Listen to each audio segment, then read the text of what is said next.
बिस्मिल्लाहिर्रहमानिर्रहीम अस्सलाम वालेकुम। आज का जो है वो आपके लिए नया सिस्टम आने लगा है जिसका नाम ईएमएस है। जैसे कि आप लोगों को पता होगा कि आगाही एलएमएस पोर्टल और एनरोलमेंट पोर्टल के बाद ईएमआईएस जो है वो नया सिस्टम आने लगा है। और इस्लाम इकबाल ओपन यूनिवर्सिटी स्टूडेंट्स के लिए एक न्यू अपडेट है कि आपकी अब ई मार्किंग होने जा रही है पेपर्स की।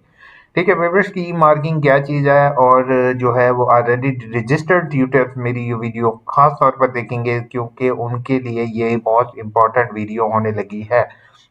क्या है, अब सबसे पहले मैं आपके साथ पोर्टल शेयर करता जाऊँ, यूनिवर्सिटी की गाइडलाइन थोड़ी सी शेयर करता जाऊँ।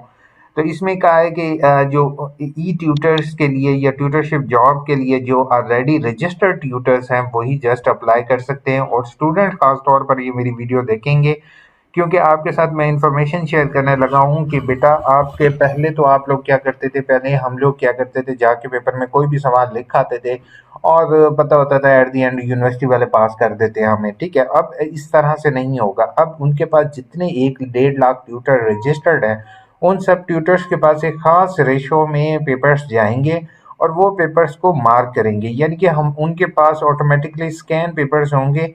ठीक है, स्कैन पेपर्स होंगे और वो आपका पेपर जाएगा, स्कैन होगा, स्कैन होने के बाद सिस्टम ऑनलाइन सिस्टम पे अपलोड होगा। ऑनलाइन सिस्टम के जरिए ट्यूटर के पास पेपर जाएगा और पेपर जो है वो ट्यूटर चेक करेगी। ये कंप्लीट गाइडलाइन मैं आपके साथ सबसे पहले ही शेयर करने लगा हूँ। तो कहानी, अगर आप मेरे चैनल यू इन्फो पढ़नी हो तो प्लीज़ सब्सक्राइब ज़रूर करोगे। और मैं इसका तरीक़ेकार भी बताऊँगा आप किस तरीके से जो है इस चीज़ सिस्टम से अपने आप को सेफ रख सकते हो। पहले तो हो गया, to apply for e marking you must be registered and verified tutor of इस्लाम इकबाल ओपन यूनिवर्सिटी। पहली चीज़ है कि जो ऑलरेडी रजिस्टर्ड ट्यूटर है वही अप्लाई कर सकते हैं, कोई नया बंदा अप्लाई नहीं कर सकता, किसी को पैसे देने की ज़रूरत नहीं है, ये वो अप्लाई करे। ठीक है, दूसरे नंबर पर आ जाता है विजिट। आपने ई एम एस जो है ems.aiu.edu.pk की वेबसाइट विजिट करेंगे।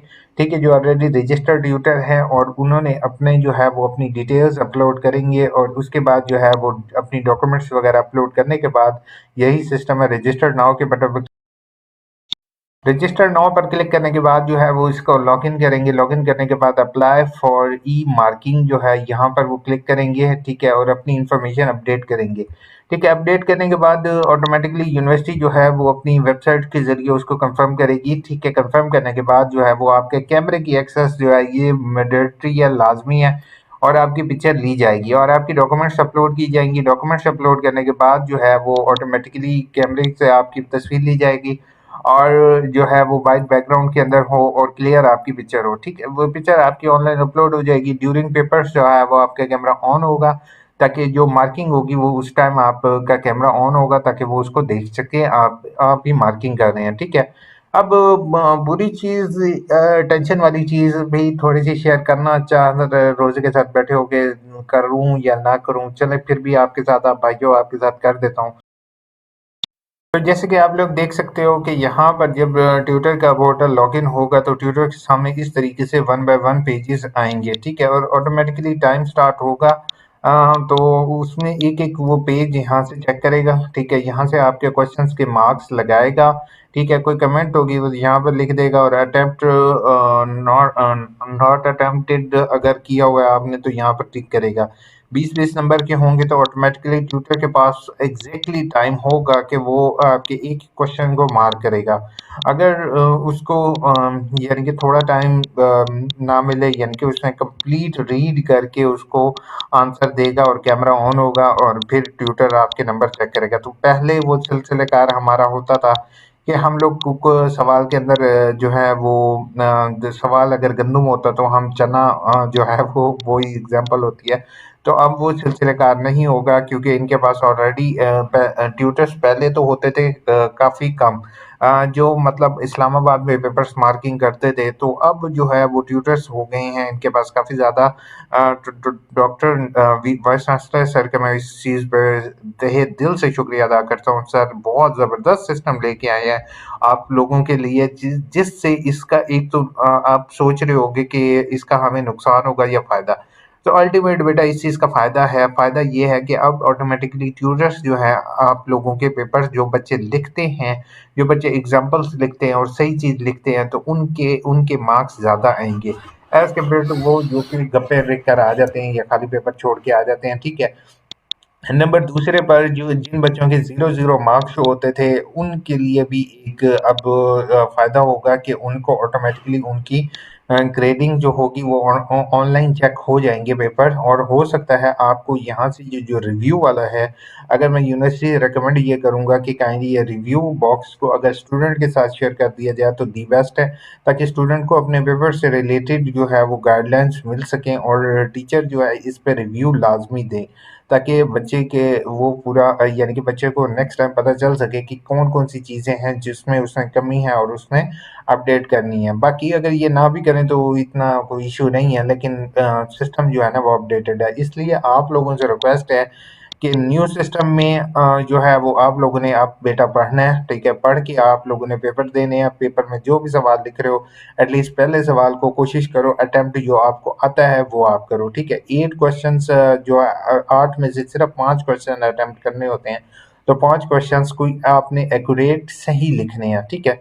और पेपर्स में कोई भी गप्पे-शप्पे या उ उल्टी-सीधी बातें आप हरगिज़ ना लिखो, और अब वो पुराना सिलसिलाकार खत्म हो चुका है, जिसमें टीचर एक ही बंदा बैठा होता था और सारे पेपर उसने इकट्ठे ही चेक करने होते थे। वो बगैर पढ़े, बगैर कुछ किए जो है वो नंबर लगा रहे होते थे, तो वो अब सिलसिलाकार खत्म हो चुका है। अब डिजिटल जो है पेपर मार्किंग का सिस्टम आ चुका है, तो इसके अकॉर्डिंग आप लोगों ने अपने आप को प्रिपेयर करना है ताकि आप लोग अच्छे से अच्छे मार्क्स ले सको। परेशान होने की बात नहीं है। अब मेरी ये वीडियो बनाने के बाद बहुत से यूट्यूबर्स जो हैं वो ये वीडियो बनाने के बाद ऑब्वियस बात है कि मुख्तलिफ यूट्यूबर्स इसको नेगेटिव वे में लेकर जाएंगे, लेकिन इसको नेगेटिव वे में लेकर जाने की ज़रूरत नहीं है बेटा। ये एक पॉजिटिव सिस्टम है, ठीक है? जिसके मुताबिक जैसे ही आपके नंबर कंप्यूटर पर फीड करेगा टीचर, ऑटोमेटिकली वो आपके जो है वो नंबर आपके लग जाएंगे और रिजल्ट आपका कंपाइल करने में बहुत जल्दी हो जाएगा, ठीक है? वैसे आप लोगों को पता होगा कि रिजल्ट जो है वो आपका डिले होता था और कई-कई महीने लग जाते थे रिजल्ट आने में, और जो है तब तक एडमिशन भी क्लोज़ हो जाते थे। तो अब रिजल्ट भी आप लोगों का इंशाल्लाह जल्दी आएगा। और रही बात रीचेकिंग की, तो आपके रीचेकिंग की भी जो है वो भी ऑटोमेटिकली जल्दी हो जाएगी, क्योंकि और जब ऑनलाइन सिस्टम होगा वो ऑनलाइन सिस्टम पे फीड करेंगे, तो उसमें रीचेकिंग की भी ज़रूरत नहीं पड़ेगी। आप थोड़ी-सी कमेंट्स के जवाब दे देता हूँ। सर रिक्वेस्ट रिजेक्ट आ रहा है, रीज़न इनवैलिड है, चेंज सेंटर चेंज। अच्छा, इसमें ऐसे है कि आपने फ़ीस पे नहीं की होगी इसी वजह से, या फिर आपका विदिन 50 किलोमीटर, अगर तो 50 किलोमीटर के अंदर-अंदर है, तो वो एक्सेप्ट नहीं करते हैं। Thank you so much. वही उसके बाद ज़ल्ला खान ने कहा बीएस स्प्रिंग 25 में बैच की क्लासेस कब शुरू होंगी? बेहतर ये है मेरी ना एकेडमिक कैलेंडर वाली वीडियो आप देख लो तो ज़्यादा बेहतर होगा। बाकी जुलाई में आपकी एक्सपेक्टेड है, कब तक अप्लाई कर सकते हैं अपडेट? इसका अभी जो है ना एचईसी वाली अभी अपडेट नहीं आई है, अलबत्ता ये है कि आपकी जो यानी कि सीएम स्कीम में ऑलरेडी आपका इनरोल हो चुका है। Very good info, thank you. किस डेट तक? मेरे ख्याल में अभी ये 10 तक आपकी डेट बढ़ा दी है। सर मेरा एग्ज़ाम 21 अप्रैल स्टार्ट हो रहे हैं और लोग कहते हैं कि 7 अप्रैल से स्टार्ट हो रहे हैं, मुझे बता दें। अदनान, पहली चीज़ अपनी रोल नंबर स्लिप डाउनलोड करो मेरे भाई, उसके बाद आपने किसी के ऊपर नहीं जाना, आपने just roll number slip download करनी है, और उसके बाद आपने जो है डाउनलोड करने के बाद आप लोगों ने सभी से मेरी रिक्वेस्ट होगी डाउनलोड सेक्शन के बटन पर ज़रूर क्लिक करना है। अब उसमें ये होता है कि जो जब आप रोल नंबर स्लिप सामने देख रहे होते हो तो पेपर ऊपर नीचे होते हैं, ठीक है? जब आप डाउनलोड के बटन पर क्लिक करते हो तब आपने जो है ना वो आपके सामने कंप्लीट डिटेल आती है। Thank you so much, welcome. उसके बाद मुझे गाइड करें यार, थैंक्स। आप लोग बहुत कहते हो तो सब्सक्राइब भी किया करो, बहुत बहुत खुशी होती है आप लोगों के लिए वीडियो बनाकर। सर मुझे किसी ने गलत गाइड किया था कि एग्ज़ाम टाइम भी और दोबारा फ़ी पे कर दी है। Oh my God! अगर दोबारा आपने फ़ीस पे कर दी है तो कोई इशू नहीं है, आप दोबारा आप पेपर दे दो। सीएम किसके पीएम की भी होप सो स्टार्ट होने लगी है। काफ़ी सीएम स्कीम देखकर काफ़ी लोग वरीड हो गए थे, क्योंकि सीएम स्कीम पर जो है जस्ट पहले 2 सेमेस्टर्स के लिए अप्लाई किया करने की मिला है, लेकिन बाकियों के लिए भी सीएम होप सो स्कीम आएगी। सर इर्रेगुलर स्टूडेंट भी अप्लाई कर सकते हैं? इर्रेगुलर जो ओपन यूनिवर्सिटीज़ रजिस्टर्ड होंगे वही जस्ट कर सकेंगे। सर लैपटॉप स्कीम अप्लाई करने के लिए कितनी परसेंटेज होनी चाहिए? आई थिंक सो 65 अप्रॉक्सीमेटली वो मांगेंगे। वालेकुम अस्सलाम सर, मैंने ओपन यूनिवर्सिटी से एमएस पाकिस्तान स्टडी में बीएड किया है, एमफिल करना चाहता हूँ लेकिन पाक स्टडी में नहीं। नवाब खान, आपने जिसमें एमफिल करना है मेरे भाई, अब तो डेट गुजर चुकी है। You should wait for next admission इंशाल्लाह इन मंथ ऑफ जून। तब आप अप्लाई कर देना, ठीक है। उसके बाद सर एलएमएस और सीएमएस अकाउंट लॉगिन नहीं हो रहा, प्लीज़ हेल्प। मुनीबा फातिमा, आप मुझे मेल करें ताकि मैं देख सकूं। बेहतर ये होगा कि अगर आप फीमेल हैं तो फीमेल तमाम से मेरी रिक्वेस्ट होगी, किसी भी फीमेल स्टूडेंट की मैं कोई हेल्प नहीं कर सकता हूँ आंटी, अनलेस आप अपनी पर्सनल इन्फॉर्मेशन यानी कि अपना रजिस्ट्रेशन आईडी वगैरह शेयर करें। बेहतर ये होगा, तमाम स्टूडेंट से मेरी रिक्वेस्ट होगी कि अपने रीजनल ऑफिस, बेटा इतने ज़बरदस्त यूनिवर्सिटी में डॉक्टर तकीर सर ने रीजनल ऑफिस आपके मेंटेन किए हुए हैं। तो आपकी ये पंजाब में है, केपीके में है, सिंध में है, बलूचिस्तान में है, गिलगित बल्तिस्तान में है। और सीरियसली कह रहा हूँ तकीर सर की मैं वैसे मैं कोई भी इतना वो नहीं हूँ कि मैं किसी की वैसे जो है टीसी कर रहा हूँ, लेकिन मैं सीरियसली कहूँगा रीजनल ऑफिस बहुत बेहतर हुए हैं सर के दौर में, क्योंकि मैंने ऑलरेडी पहले भी यूनिवर्सिटी की इंफॉर्मेशन शेयर कर रहा होता हूँ, तो पहले भी रीजनल ऑफिस थे लेकिन अब रीजनल ऑफिस काफ़ी हद तक बेहतर हुए हैं, सर्विसेज काफ़ी बेहतर हो चुकी हैं।